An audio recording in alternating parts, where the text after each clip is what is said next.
最近一段时间啊，我做了成都的疫情、重庆的疫情，包括贵阳的疫情这几个城市啊，疫情的节目。有人就在我的下面评论说啊，他说王局你关心新疆的疫情，其实比这些地方都严重，都快熬不下去了。所以呢，最近一段时间我也在留心新疆方面的疫情信息，但说句心里话比较困难，因为新疆方面的信息啊控制都比较严。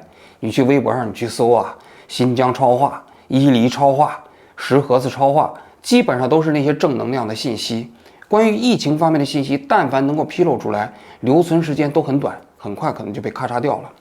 所以前段时间呢，我就征集了一下，在推特上，有人呢给我们的邮箱里也发来了信息，其中有一个人，他父母呢是在新疆，他本人呢在国外留学。我当时看他这个推特上啊，他自己的推特上还发了一些新疆方面的那些视频，结果回过头来，隔了2天，我再去看的时候，这个号已经不见了，没了。我估计是他自己注销了，害怕，即便是身在国外也害怕。所以呢，我们就根据这些信息啊，努力拼凑了一下新疆疫情的这个内容。今天就咱们来聊一聊。9月7号的时候啊，就是当时啊，伊宁市啊有一个人就在网上求助，说呢他自己的3个孩子啊就发高烧，然后也送不到医院去，然后就求大家来帮忙。这个信息呢，当时在微博上啊首次变成了热搜，所以很多人都在努力转发，因为大家都知道新疆的信息不容易能够在微博上成为热搜嘛。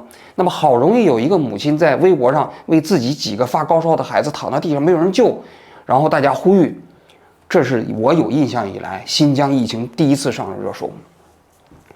那事情的原委呢，后来2天之后啊，新疆市伊犁的这个发布啊就出来解释了，说这个人姓米某某，家里头呢有3个孩子，当时的确发烧了。发烧之后呢，政府部门很关心他们，到了他们家之后就给他们送了莲花清瘟胶囊，让他们吃。然后呢，等到医院的车来到他们家的时候呢，他们的孩子已经不发烧了，已经好转了，也不去了，全家情绪都非常稳定。稳定到什么程度呢？稳定到他们再也不发微博了。这是一起。另外一起没有上热搜，但是性质比这更恶劣，就是伊宁市的一个人，他的孩子8月16号还是8月17号，当时也因为突发疾病想要去医院看，去不了，半夜3更，最后反复打电话，最后冲到医院进去急救，结果呢，医生说如果早来10分钟就好了，这孩子呢就死了，没有救过来。没有救过来之后，医院啊连太平间都不让这个孩子停留，就说直接拉到火葬场去。但是这孩子的爷爷奶奶呀，家里的亲人呢，还都想见孩子最后一面嘛。孩子只有1岁多，但是医院说不可以。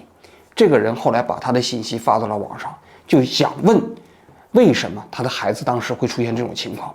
其实如果早去10分钟，其实他的孩子完全可以救得过来。但是呢，孩子走了，就是因为疫情的防控。事隔2天之后，这个问题解决没解决咱们不知道啊。但是这个人叫伊宁小百姓的这个人，他的微博的内容已经被删得干干净净，没了。与此同时呢，伊宁发布也讲了，说有些造谣的抓了一批，混淆是非的抓了一批，说有人造谣，有人因为挨饿上吊抓了，有人说什么跳楼的抓了，有人说什么看病没什么抓了一批人，都老实了。拉，慢点，我跟你讲，等会儿擦哪？看，我们家的小肚的把冰箱里面的东西全部撂掉了，冰箱里面东西吃的肉，那么多肉，吃的馍馍全部撂掉了，冰冻的地方的也撂掉了，全部一个都没留，看看一个都没留。还有这样子小肚子吗？啊，我们也不是阳性病人，柜子里面用的东西全部撂掉了，一个东西一个能吃的东西没有。据那些新疆的人跟我爆料讲啊，像这伊犁这些地方啊，从2020年以来已经经历了4次封城，每一次都长达1个月之上，但是媒体没有报道。2020年7月的时候，乌鲁木齐发生疫情，整个新疆开始封城，伊犁就封了城，一封1个月。然后2021年的时候，伊犁就开始搞常态化核酸了。其实这个常态化核酸呢，是新疆最先开始搞起来的。伊犁从2021年开始就3天1次核酸了。但尽管如此吧，其实该来的传染还是要来。所以2021年的7月份的时候当时夏天，很快伊犁又来了一次疫情。疫情之后马上就开始封城。当时是旅游旺季有很多游客就在那果子沟旅游呢。结果一声令下开始封锁，有些人车都是从租车公司租的，都还不了，就在那果子沟里头过夜。然后正好赶上天气降温呢，下起了雪，所以说那最糟的就不用说了。这是第2次。第3次就是去年的10月到11月，这个伊犁这个地方要继续封城，从10月8号到11月8号又封了1个月。然后后来呢，这个伊犁这个地方好像就换了一些领导干部，从广东那边调来了一些领导干部，叫新疆然后呢，这个整个防疫的措施出现了一丝丝松动，就开始也效仿内地的一些所谓的那个精准防控。就比如说，这个地方如果要是有一个阳性的，不是把一个城市都封了，而是封一个社区或者封一个区。但是到今年7月份又开始出现疫情了。然后呢，到今年8月份开始，伊犁又开始了第4次封城。这个第4次封城持续的时间最长，从开始封城到现在，差不多已经过去了45、6天，1个半月的时间了。而且从现在看，什么时候解封不知道。从网上看，有些人都在期盼11月份、12月份能解封就不错了。所以说这次封城有可能会创咱们国内封城的记录。这就是新疆伊犁的情况。其他的地方其实情况也大同小异。梁书记，我是付新华。我们66栋那个3单元有一个集体户，然后好几天都断粮了，给我打了好多电话，我实在解决不了。我刚才给社区新的领导打电话，他说可以解决，赶快救救那几个孩子吧，不要把那几个孩子饿死在家里了。我看到网上关于石河子的那个地方，那有外地游客到了石河子，突然石河子经历了封城，然后就把它封在一个那个没有人住的房子里头了，既没有食物也没有水，然后呢他也没有地方去，那情况极其糟糕。包括那霍尔果斯这些地方也情况都大同小异。就整个新疆这个疫情的情况基本是在中国公众的视野之外，大家都知道那个地方非常严重，但是谁也不知道真实的情况，而且其他地方的人对新疆的情况也爱莫能助。这人生病了，比罪犯还恶劣，在这你看爷爷奶奶我看到他们我就受不了都一把年纪了你看一下这环境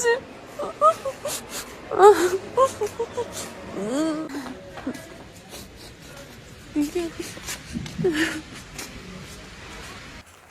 概括起来新疆大家都知道是中国一个特殊的地方，维稳为主嘛，是吧？所以新疆的疫情防控措施在我看来有这么几个特点，我给大家总结了一下第一，没有阳性就封城，并不是说你有阳性这个地方才封城。你看内地基本的城市，基本上防疫措施概括起来，你这个地方是有阳性了才封城嘛，对不对？要么封小区，精准防控的，甚至是只可以封小区中间的某栋楼，或者说分某个楼的楼道。但是在新疆不是这样，不是说你有阳性才封城，没有阳性也封城我看许多新疆地方的人反映包括那些兵团的在反映他们那个地方根本没有任何阳性病例，有的只是离阳性那个小区里还有几十公里呢，这个地方就封城了。这是第一个特点。第二个，封城完全没有任何程序和依据。国务院3令5申低风险地区不需要封城但是新疆就封，而且他封的时候还发明了一个词叫自愿居家，就是说你老百姓并不是我封城就是你们老百姓你自愿待在家里面的，而且他们还恬不知耻的发自愿居家令。那既然自愿居家，为什么要发自愿居家令呢？那意思就是说，你如果不自愿居家，我就命令你自愿居家，就是这么回事嘛。这就是新疆发布的，而且他连个文件都没有啊，这口头一传达就封城了，这是第二个特点。第三，解封无标准。按道理来讲，你其实当时武汉也好，上海也好，解封实际上是有标准的。比如说你连续14天，你没有阳性了，对不对？也没有新的这个传染的这个病例出现了，就可以解封了。但是在新疆没有这个标准，一开始是14，然后加7天，然后再加7天，然后再加7天，没有任何标准。这是第3个标准，就解封无标准。第4个，就封城时期的管控啊，力度特别严。我看网上有很多视频，是不是就是把那个小区的门封死，用胶带贴死，甚至有的地方用栅栏把那小区的门、把那单元的门都给管死、拦死。然后呢，市民实际上出不去了，出不去了怎么办呢？出不去就用那个吊篮吊上去那些生活物资，用篮子里吊那些配送的菜呀，甚至有的地方做核酸都要用那高架车上去给这市民来做这个核酸检测。这种防控措施在全国，在我看来啊，也是绝无仅有啊。第5个方面，人道灾难此起彼伏。现在你在网上，尽管它非常管得非常严，但是你仍然能看到很多新疆那边老百姓流传出来的微信的聊天记录，包括微信群里的一些声音记录，大家都在控诉，说什么没有饭吃了，有的人家就是没有饭吃，买不到菜了，有的人说几个星期没有买到菜了，然后有的是看不了病了，有的是产妇马上要临盆了，去不了医院。那么最终导致的结果是什么？导致的结果就是人道灾难此起彼伏。虽然说新疆发布啊，就是他们那个伊犁的官方出来辟谣，说那些所谓的饿死人呐、这个上吊啊都是假的，但是他可没有辟谣在新疆范围内没有出现有人吃不上饭，他只是说因为吃饭上吊的人不存在，但是吃不上饭的人有没有呢？他没否认，也没有抓人，对吧？那按照我们对这些有关部门的了解，应该说的是就是事实。当然了，他其实因为吃不上饭上吊也有可能是事实，但是只不过因为这些言论现在影响他的社会形象，他也有可能抓你，这是另当别论啊。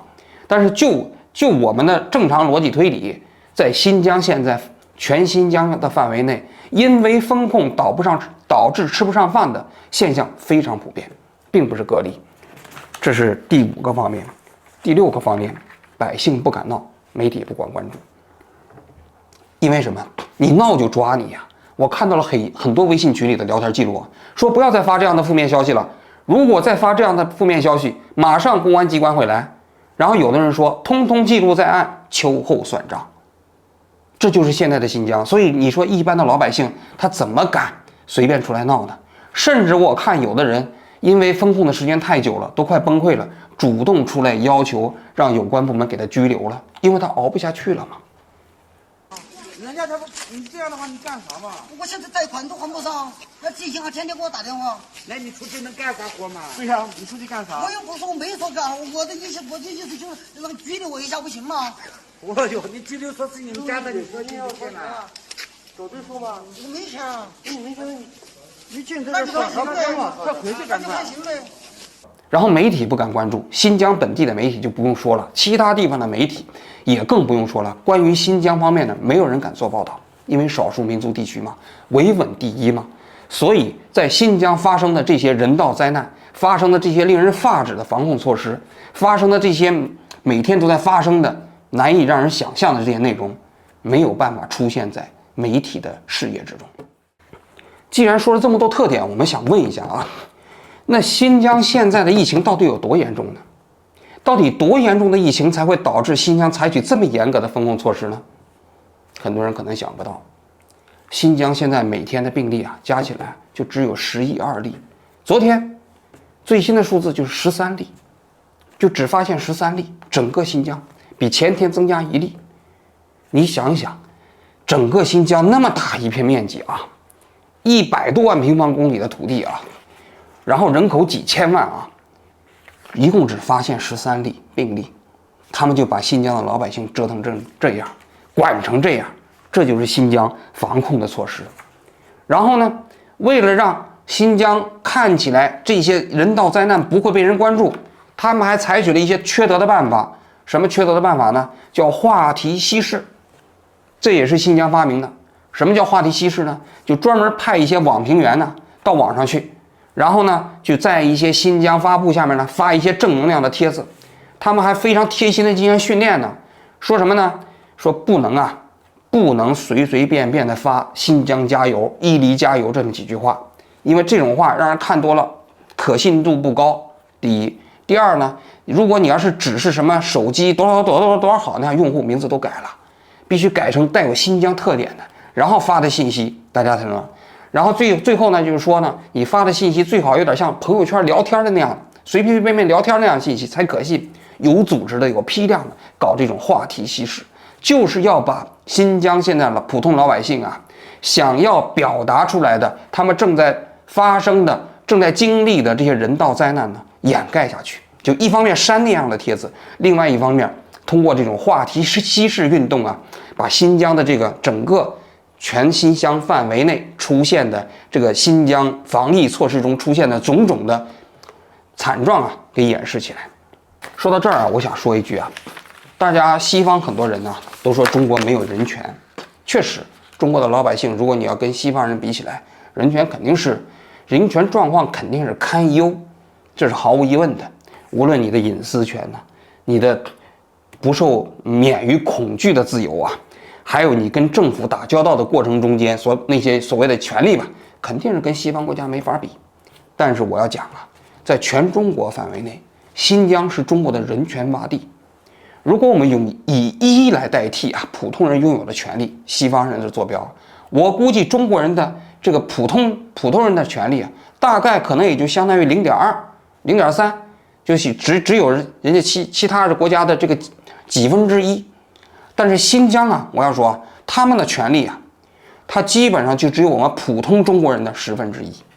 也就是说，如果普通中国人是0.2，那么新疆人的人权呢，大概可能就是只有0.02。这就是新疆的社会状况。为什么？因为在维稳的压力之下，新疆的一切违法措施，政府一切的乱搞，都是可以被允许的。因为在那个地方稳定压倒一切呀。只要稳定了，政府官员就没有责任。相反，如果要是出现一些暴恐事件，或者出现一些民族纷争，政府官员可能要承担责任。但是在防疫过程中间，把人关起来，吃不上饭，甚至这些人上不了医院，在家里头饿死，咱不说饿死了啊，看不了病死没关系，不需要承担责任。这就是新疆的管制逻辑。联合国前一段时间发了一个新疆的人权报告，讲的是关于维吾尔族人的哈。但是我要讲啊，其实在新疆地区，汉族人的权利其实跟内地的汉族人的权利比起来啊，也比普通的汉族人权利低得多。就是因为我刚才所讲的，就是新疆的管制逻辑是以稳定为唯一目标，所以新疆的很多老百姓其实都怀疑啊，就是你这个疫情啊，到底说白了是为了防疫还是为了管制？因为有的地方很奇怪啊，说连续封城几十天呢，为什么还会马上要解封的时候突然出现一例所谓没有症状的感染者呢？这哪来的呢？比如说你已经封了30天了，突然出现一例，这很奇怪呀，不符合常理啊。为什么？因为大家都知道奥密克戎的感染潜伏期啊，现在证明大概就是7天左右。所以如果你要是封城的话，理论上来讲，如果你严格封城，7天之后就不太可能再有所谓新增的感染病例了。那为什么有的封了20天之后突然蹦出来一例呢？所以有些人就怀疑，其实这些政府部门呢，并不想让这个老百姓从这种封城的状态中间解封出来，因为有了这个封城的措施，便于管理呀。当把新疆都变成了一个整个这样一个封城的状况之后，再也没有所谓的稳定问题了，对不对？但是他牺牲了什么？牺牲了新疆所有老百姓、汉维、哈萨克、蒙古族这些老百姓的共同权利、基本的权利，他们活下去的权利，他们生存下去的权利。这就是今天新疆的状况。说实在的话啊，虽然我说了这么多，其实我对改变新疆的状况，我也没有什么办法。很多人让我来讲一讲新疆的这个疫情，我也仅能讲一讲而已。我还能做什么？我们还能做什么？可能我们什么也做不了，只能把它记下来吧。我们只能寄希望于新疆的这个政府部门呐，真的可怜可怜这些老百姓，给他们一条活路吧。这里面的人到这来的人不是来治病的，到这来就像牛羊一样的集中圈在一起，我觉得好可怜呀。书记，我是付新华。我们66栋那个3单元有一个集体户，然后好几天都断粮了，给我打了好多电话，我实在解决不了。我刚才给社区新的领导打电话，他说可以解决，赶快救救那几个孩子吧，不要把那几个孩子饿死在家里了。